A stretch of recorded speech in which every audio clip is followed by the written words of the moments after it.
Drop year வந்து worth இல்லையா? அதுவும் 2027 அடுத்த வருஷம் நீட் எக்ஸாம் எழுத போற பசங்களுக்கு ட்ராப் இயர் எடுக்கலாமா, எடுக்க வேணாமா? நெறைய பேர் நெறைய யோசனையோட தான் இருப்பீங்க. அவங்களுக்கு நான் கிளியரா ஒரு 5 பாயிண்ட் நான் சிம்பிளா சொல்றேன். ஒரு 5 நிமிஷம் தான். சிம்பிளா ஒரு 5 பாயிண்ட்ட கிளியரா டிஃபைன் பண்ணியே சொல்றேன். ட்ராப் இயர் ஒர்த் இல்லையா? கண்டிப்பா சொல்லணும்னா இட்ஸ் ஒர்த் ஒன்லி. ஏன் நான் ஒர்த்ன்னு சொல்றேன்னா, இப்போ 12th ஸ்டாண்டர்ட் ஸ்டேட் போர்டு படிச்சுட்டு வந்த பசங்களா இருந்தாலும் சரி, 12th ஸ்டாண்டர்ட் சிபிஎஸ்இ படிச்சிருந்தாலும் 11th வந்து கொஞ்சம் லெத்தாஜிக்கா தான் படிச்சிருப்பான் மோஸ்ட்டா. சில பேர் நல்லாவே படிச்சிருப்பான். அப்படி நல்லா படிச்சிருந்தாலும், லெத்தாஜிக்கா படிச்சிருந்தாலும், திருப்பி நம்ம ஃபுல் ஃப்ளெஜ்டா படிக்கணும். ஏன்னா நம்மளுக்கு லைன் பை லைன் எங்க இருந்து வேணாலும் கேட்பாங்க. இந்த ரீநீட்ல கொஞ்சம் ஈஸியா கேட்டாங்க பயாலஜி. பட் ஆனா பிசிக்ஸ், கெமிஸ்ட்ரில கஷ்டமாவே கேட்டிருந்தாங்க. 2026 சொல்றேன்.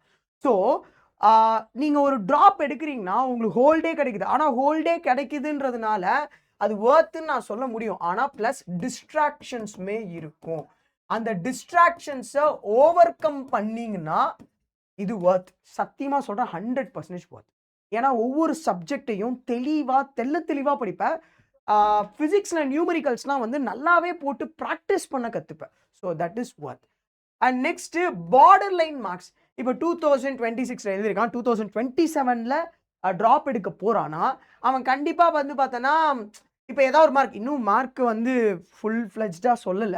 ஓகே, இன்னுமே ஆன்சர் கீலாம் டென்டேட்டிவ் ஆன்சர் கீ தான் விடுவாங்க. விட்டுட்டாங்க. பட் ஆனா இன்னும் அஃபிஷியல் ஆன்சர் கீ வந்து மார்க்லாம் பண்ணணும். பட் இதுல பார்டர் மார்க்ஸ் சும்மா ஜஸ்ட் ட்ரை குடுத்துருப்போம். ஒழுங்கான பிரிப்பரேஷன்ஸ் இல்லாம இருக்கும். இவங்கலாம் பார்டர் மார்க்ஸ்ல கட் ஆஃப வந்து மிஸ் பண்ணியிருப்பாங்க. பட் காட் கிரேஸ்ல அவங்க எல்லாரும் போணும்னு தான் ஆசை. ஆனா யாராவது மிஸ் பண்ணியிருந்தீங்கன்னா, ஒரு இயர் டிராப் எடுக்கலாம்னு நினைச்சீங்கன்னா, கண்டிப்பா டிராப் எடுக்கலாம். ஏன்னா டிராப்ல வந்து நம்மளுக்கு டைம் வந்து ஆம்பிளா இருக்கும். மாசத்துக்கு ஒரு வாட்டி, 1 மந்த்துக்கு ஒரு வாட்டி ஒரு மாக் டெஸ்ட் எழுதலாம். அப்படி இல்லன்னா வீக்லி வந்து ஷார்ட் டெஸ்ட்டுமே எழுதலாம். அப்படி எழுதுறதுனால நம்மளுக்கு டைம் மேனேஜ்மெண்ட்ஸ் நல்லாவே பிக்கப் ஆகும். இப்ப பயாலஜில பார்த்தோன்னா ஒரு 15 செகண்ட் போதும். அதுவும் 2026 ரீநீட் கொஸ்டின் பேப்பர்லாம் பார்த்தன்னா, ஜூன் 21 பார்த்தன்னா, நீலாம் 5 செகண்ட், 10 செகண்டே போதும் ஒரு கொஸ்டின அட்டெண்ட் பண்ணி முடிக்கிறதுக்கு. ஷேட் பண்றதுக்கு ஒரு 5 செகண்ட் கூட வச்சுக்கோ. 15 செகண்ட்ல அழகா முடிக்கலாம். 30 மினிட்ஸ், 35 மினிட்ஸ்ல ஒண்ணே லைக் 90 கொஸ்டின்ஸ முடிக்கலாம். ஸோ எக்ஸாம் மேனேஜ்மெண்ட் உனக்கு நல்லாவே லைக் இம்ப்ரூவ் ஆகும். அதுதான் எங்க விஷயமே. நீ அதுக்குன்னு வந்து ஸ்கூல்லயே இப்படிதான் படிச்சேன், டிராப் இயர் எடுத்தோம் அப்படிதான் படிச்சேன்னா, தப்பு பண்ணக்கூடாது. இம்ப்ளிமெண்டேஷன் ஒவ்வொரு வாட்டியுமே உன்னோட செயல்பாடுல கொண்டு வந்துட்டே இருக்கணும். எங்க தப்பு பண்ற? எங்க ட்ரையல் அண்ட் எரர் லைக் எப்படின்னா, ஸ்ட்ரெங்த் அண்ட் வீக்னஸ்ன்னு சொல்லுவாங்க. எந்த டாபிக்ல வந்து வீக்கா இருக்க, எந்த டாபிக்ல வந்து ஸ்ட்ரெங்த்னஸ்னா இருக்க, இத வந்து கொஞ்சம் அனலைஸ் பண்ணுங்க. டெப்த்தாவே அனலைஸ் பண்ணுங்க. அந்த அனலைஸ் பண்றதுனால, எந்த டாபிக் ரொம்ப வீக்கா இருக்கோ, அதுல நம்ம திருப்பி திருப்பி குடுக்கறதுனால மார்க்ஸ் வந்து அதிகமாயிட்டே இருக்கும். ஸோ இது எல்லாமே எக்ஸாம் மேனேஜ்மெண்ட், டைம் மேனேஜ்மெண்ட்லயே வருது. And next without making notes. இது ரொம்ப இம்பார்ட்டன்ட். சம்டைம்ஸ்லாம் வந்து பார்த்தோன்னா, கிராஷ் கோர்ஸ் அட்டெண்ட் பண்ணி எழுதுவாங்க. அவங்க கிராஷ் கோர்ஸ் அட்டெண்ட் பண்ணவங்க பாஸ் ஆக மாட்டாங்கன்னு சொல்ல. அவங்களும் பாஸ் ஆயிருக்காங்க. பட் ஆனா கிராஷ் கோர்ஸ்ல 12th, 11த்ல நல்லா படிச்சுப்பான். பேசிக் ஃபவுண்டேஷன் நாலேட்ஜ் நல்லா இருந்திருக்கும். ஸோ அந்த மாரி ஃபவுண்டேஷன் நாலேட்ஜ் நல்லா இல்ல, கொஞ்சம் பயமுறுத்துறாங்க. நான் ஸ்டேட் போர்ட்லேருந்து வரேன், தமிழ் மீடியத்துலேருந்து வரேன். இவங்களுக்கும் வந்து பார்த்தோன்னா, எடுத்தோம் கவுத்தோம்ன்னு படிக்க முடியாது. திருப்பி புக்க என்டையரா படிக்கிற மாரி இருக்கும். ஸோ இந்த மாரி டிராப்பர்ஸ் எடுத்தோம்னா, பிரிப்பரேஷன்ஸ் டைம் நெறையா இருக்கும். ஒரு நாளைக்கு ஒரு கிளாஸ பார்த்துட்ட, ஆன்லைன்ல பார்க்குற, ஆஃப்லைன்ல பார்க்குறனா, உனக்கு நோட்ஸ் எடுக்கிறதுக்கு நெறைய டைம் இருக்கும். அந்த நோட்ஸ் வந்து உனக்கு ரிவிஷன் டைம் அப்போ நெறைய ஹெல்ப் பண்றதுனால, உனக்கு வந்து கண்டிப்பா டாக்டர் வந்து லைக் சீட் அடிக்கிறதுக்கான நெறைய நெறைய டைம் இருக்குன்னு வச்சுக்கோ. Okay. Next preparation time. Preparation time நான் ஆல்ரெடி சொன்னது தான். உனக்கு காலையிலேருந்து ஈவினிங் வரைக்கும் டைம் இருக்கு. உனக்கு அதில கரெக்ட்டா 8 மணி நேரம் தூங்கிட்டு, உன்னோட ஃபண்டமெண்டல்ஸ் வொர்க் அண்ட் டியூட்டீஸ்லாம் பண்ணிட்டு, நேச்சர் வொர்க்லாம் பண்ணிட்டு, உனக்கு வந்து பிரிப்பரேஷன்ஸ் ஹெவியாவே இருக்கும்.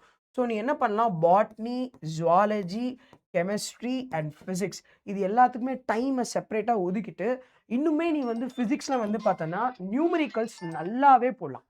நியூமெரிக்கல்ஸ் வந்து பார்த்தன்னா, நல்லாவே அதிகமாவே நீ வந்து பிராக்டிஸ் பண்ணி நீ பிசிக்ஸ்ல கொண்டு வரலாம். உனக்கு பிசிக்ஸ்லயும் 180 அவுட் ஆஃப் 180 எடுக்கிறதுக்கு உனக்கு அந்த அந்த உனக்கு எப்படி சொல்றது? அந்த கான்ஃபிடன்ஸ் வந்து பில்ட் ஆகும். ஆக்சுவலி உனக்கு டிராப்பர்ஸ்ல சார் டிராப்பர்ஸ் நெறைய பேர் பார்த்துருக்கேன். அவங்க கொஞ்சம் சோம்பேறியா இருந்த மாரி. எஸ் டிராப்பர்ல நெறைய பேர் டிஸ்ட்ராக்ட் ஆயிட்டு, அதர் வொர்க்ஸ் எல்லாம் பண்ணிட்டு இருப்பாங்க. ஆனா சில பேர் வேலை செஞ்சுட்டுமே அடிப்பாங்க. அவங்கலாம் வேற லெவல். கொஞ்சம் லெத்தாஜிக்கா இருக்கிறவனுங்க வந்து பார்த்தீங்கன்னா, சோம்பேறியா இருக்கிற மாரி தான் இருக்கும். ஏன்னா கம்பேர்ட் டூ த 12th கரண்ட்ல படிக்கிற பசங்க கொஞ்சம் ஆக்டிவா இருப்பாங்க. நான் என்ன சொல்றேன், ஒவ்வொரு வருஷம் போம்போது டிஸ்ட்ராக்ஷன் அதிகமாகும். உன்னோட கான்ஃபிடன்ஸ் குறையிற மாரி இருக்கும். உன்னோட கான்ஃபிடன்ஸ நீ செல்ஃபா விடவே கூடாது. அடிக்கணும்னு நெனச்சனா அடிக்கணும். டிட்டர்மினேட்டடா இருக்கணும். ஒரு மாரி அடிக்கணும். எடுத்தே ஆகணுன்ற மாரி இருக்கணும். ஸோ அந்த மாதிரி பசங்க கண்டிப்பாக சொல்கிற ட்ராப்பர்ஸ் எடுக்கலாம். ஓகேவா? நான் யோசிக்கிறேன், கரெக்டான கைடன்ஸ் டீச்சர்ஸும் கரெக்டான இது இருந்தால் கண்டிப்பாக எடுக்கலாம். இதுக்கு நாங்கள் யக்கீன் நீட் தமிழ் 2027 இந்த பேட்சை லான்ச் பண்ணியிருக்கோம். அஃபோர்டபுள் ப்ரைஸில் இந்த பேட்சை லான்ச் பண்ணியிருக்கோம். இந்த பேட்சஸோட ப்ரைஸ் வந்து பார்த்தோன்னா உனக்கு ஓகே 999 இப்போ போயிட்டு இருக்கு. ஆனால் ஆக்சுவல் ப்ரைஸஸ் 1499. இப்போ நீ ஒரு கோடு இருக்கு. அது என்ன கோட்னா DOT500. அந்த கோடை நீ போட்டனா இப்போ ஆஃபரில் போயிட்டு இருக்கு. ஸோ நீ இதை போட்டனா உனக்கு 1499லேருந்து 999க்கு வந்துடும். அண்ட் நெக்ஸ்ட் வந்து பார்த்தோன்னா இதில் இன்ஃபினிட்டி பேட்ச்ன்னு சொல்லி ஒரு ஆஃபர்ஸ்லாம் இருக்கும். அது நீ மொத்தமாக சேர்த்து அது வந்து 2499. அதுவும் ஆஃபர் கழிச்ச அப்புறம் தான். சரி, இந்த பேட்ச்சில் என்னென்னலாம் கிடைக்கும்னா உனக்கு டாப் ஃபேக்கல்ட்டிஸ் தமிழில் வந்து நடத்துவாங்க. அவங்களோட லெக்சர் நோட்ஸ் கிடைக்கும். அவங்களோட ஃபேக்கல்ட்டிஸ், டாப் ஃபேக்கல்ட்டிஸ் அவங்களோட லெக்சர் நோட்ஸை தாண்டி அவங்களோட hand return short notes, mind maps, உனக்கு இன்ஃபினிட்டி கொஸ்டின்ஸு, ஓகேவா? அப்புறம் நீ எங்கே வீக்னஸ் ஆகிற எங்கே இதை அதை டீச்சர்ஸாரையும் எவாலுவேட் பண்ண முடியும். அண்ட் உன்னாலையும் அதை பார்க்க முடியும், மார்க் டெஸ்ட் பண்ண முடியும். இது எல்லாமே ஆன்லைனில் உனக்கு அஃபோர்டபுள் ப்ரைஸ்லேயே கிடைக்குது. ஸோ ட்ராப்பர்ஸ் எடுக்கலாமா வேணாமான்னு யோசிச்சுட்டு இருக்க பசங்களுக்கு கண்டிப்பாக ட்ராப்பர்ஸ் எடுக்கலாம். தைரியமாக எடுங்க, ஒரு நல்ல நம்பிக்கையோடு எடுங்க, ஓகே, மோட்டிவேஷனோடு எடுங்க. கண்டிப்பாக நம்மளால் நீட்டாக கிராக் பண்ண முடியும். Okay, thank you so much.